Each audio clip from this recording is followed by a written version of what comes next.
کہ جہاں بھی مسلمان ہوتا ہے وہاں سب سے پہلی ضرورت اس کی یہ ہوتی ہے کہ اس کا رشتہ اللہ سے قائم ہو جائے۔ وَأَقَامَ الصَّلَاةَ وَآتَى الزَّكَاةَ وَلَمْ يَخْشَ إِلَّا اللَّهَ فَعَسَىٰ أُولَٰئِكَ أَن يَكُونُوا مِنَ الْمُهْتَدِينَ۔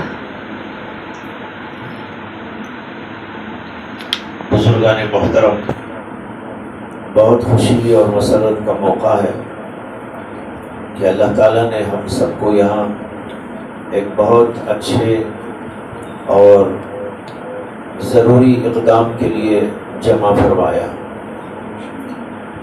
مسجد کا سنگ بنیاد رکھنے کا ارادہ کیا گیا ہے، اس کے لیے جگہ خریدی گئی ہے، اور پھر اس سے پہلے یہاں مدرسے کا آغاز کر دیا گیا اور یہ سلسلہ جاری ہے۔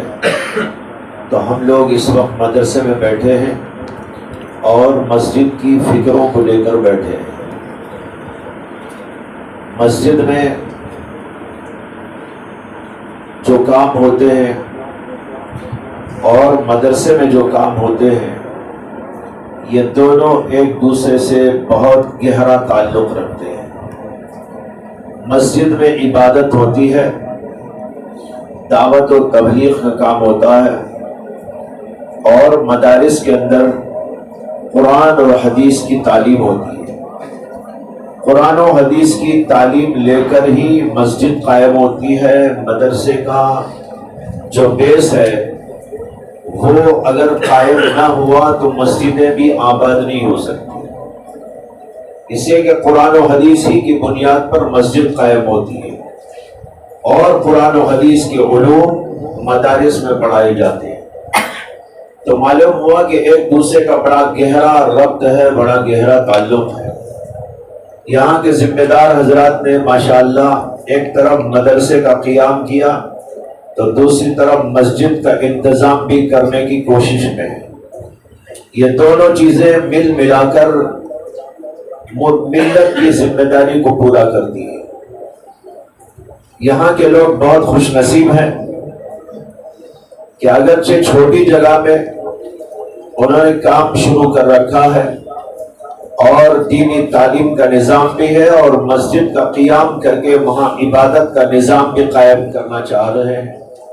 یہ بہت خوش آئین پیغام ہے اور سارے ہی اہل محلے کے لیے باعث سعادت ہے۔ بھائیوں، یاد رکھنا چاہیے کہ جہاں بھی مسلمان ہوتا ہے وہاں سب سے پہلی ضرورت اس کی یہ ہوتی ہے کہ اس کا رشتہ اللہ سے قائم ہو جائے۔ اگر مسلمان کا رشتہ اللہ سے قائم نہ ہوا تو وہ مسلمان ہی کیا ہو۔ اور اللہ کا رشتہ قائم کرنے کے لیے ایک ضرورت انسان کو پڑتی ہے علم کی، کہ اسے قرآن کا، حدیث کا، دین کا علم ہو، اس کے ذریعے وہ اللہ تک پہنچنے کی کوشش کرتا ہے۔ اور دوسری چیز ہوتی ہے عبادت، علم کے ساتھ عبادت۔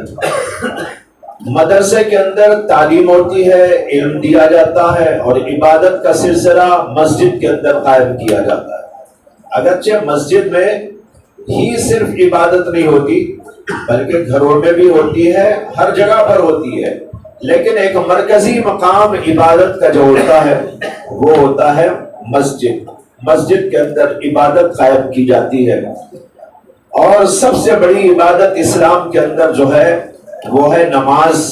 اور نماز کو باقاعدگی کے ساتھ، اذان کے ساتھ اعلان کرتے ہوئے، لوگوں کو دعوت دیتے ہوئے، کھلم کھلا اللہ کی توحید کا پیغام آشکارا کرتے ہوئے لوگوں کو جمع ہونے کی دعوت دی جاتی ہے، اور وہاں بہت ہی یہ اطمینان کے ساتھ، ایک خاص نظم کے ساتھ، ایک خاص تنظیم کے ساتھ امام ہوتا ہے، مصلی ہوتے ہیں، اور امام کی اقتداء میں مصلی لوگ نماز پڑھتے ہیں، اور یہ سب یہ بتاتا ہے کہ ان کے اندر ایک خاص قسم کی تہذیب ہے، خاص قسم کا امتیاز ہے، اور ایک خاص قسم کی ڈسپلین ہے، جو مسجد کے ذریعے سے لوگوں کو سکھائی اور بتائی جا رہی ہے۔ بہرحال یہاں کے لوگ بہت خوش نصیب ہیں کہ ان دونوں قسم کی چیزوں کو یہاں قائم کیا۔ ویسے ماشاءاللہ آگے پیچھے اور بھی مساجد کا سلسلہ موجود ہے، اور شہر بھر کے اندر ہی نہیں بلکہ آپ کے اس علاقے کے اندر بھی اور مساجد کا سلسلہ اور دینی تعلیم کا نظم کا سلسلہ الحمدللہ قائم ہے، اور اس کے ساتھ یہ مزید اضافے کے طور پر کام جاری ہے۔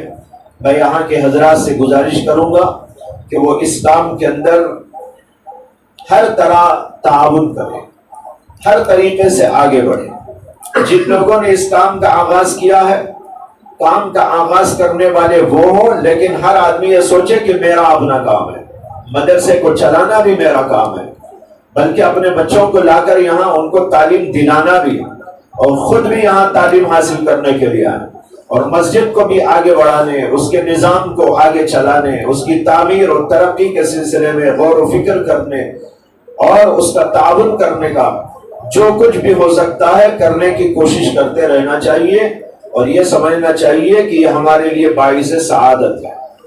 ایک آدمی کا مال اگر لگ جاتا ہو دین کے واسطے، یہ اس کے لیے اتنا بڑا سرمایہ ہے آخرت کا کہ جس سے بڑھ کر کوئی سرمایہ ہے۔ ہم دنیا میں کھاتے ہیں، پیتے ہیں، مختلف ضرورتوں میں استعمال کرتے ہیں، یہ سب کچھ دنیا میں ختم ہو جاتا ہے، کوئی چیز باقی نہیں رہتی۔ ہم نے ابھی جو کھایا ہوگا اس کا حساب تو دینا ہے ہمیں، لیکن اس پر اجر کچھ نہیں ہے۔ ہم نے کھانا کھا لیا تو اجر کیا ملے گا؟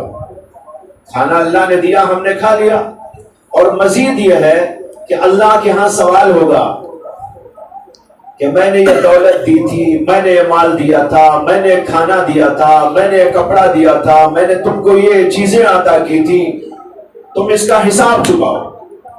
تو حساب چکانا پڑے گا۔ لیکن اگر آپ نے اپنی پونجی سے اٹھا کر اللہ کے راستے میں خرچ کر ڈالا، مسجد کے لیے، مدرسے کے لیے، غریبوں کی امداد کے لیے، ملی خدمات کے لیے، تو ظاہر بات ہے اس پر پوچھ بھی نہ ہوگی بلکہ اللہ اجر بھی عطا کرے، اللہ خوش ہوں گے، اس پر اجر عظیم عطا کیا جائے گا۔ وہ ہمارے لیے آخرت کی پونجی ہے، اور اسی پونجی سے ہم کو پھر آگے جنت کا راستہ ملے گا۔